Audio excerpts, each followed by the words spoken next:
Motivation para magpatuloy sa buhay. Iba-iba ang mga bagay na nagbibigay ng motivation sa bawat tao. Subalit, ilan sa mga pangunahing paraan upang magpatuloy sa buhay ay ang mga sumusunod. Isa, layunin at pangarap. Magkaroon ng malinaw na layunin at pangarap sa buhay, ang mga ito ay makakatulong sa iyo na magkaroon ng direksyon at inspirasyon.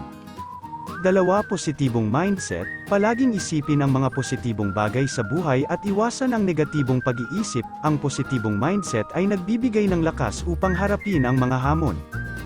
Tatlo, pagmamahal sa sarili. Alagaan ang iyong kalusugan at kagalingan. Ang pagmamahal sa sarili ay mahalaga para sa long-term motivation. Apat, pag-aaral at pag-unlad. Huwag titigil sa pag-aaral at pag-unlad sa sarili. Ang bagong kaalaman at kasanayan ay nagbibigay inspirasyon na magpatuloy.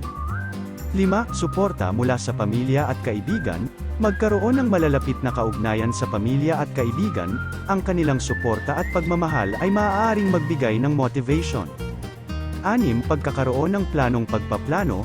Magkaroon ng plano para sa hinaharap at sundan ito. Ang pagkakaroon ng konkretong hakbang ay nagbibigay ng layunin. 7. Inspirasyon sa iba.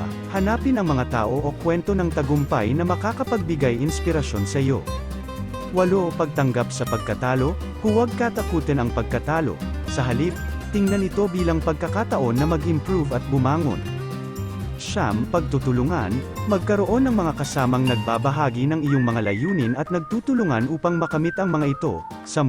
Pananampalataya. Ang pananampalataya sa sarili at sa mga bagay na mas mataas ay nagbibigay ng lakas ng loob. Hindi madali ang pagtahak sa buhay, ngunit ang mga nabanggit na paraan ay maaaring magbigay inspirasyon at motivation sa pagharap sa mga pagsubok.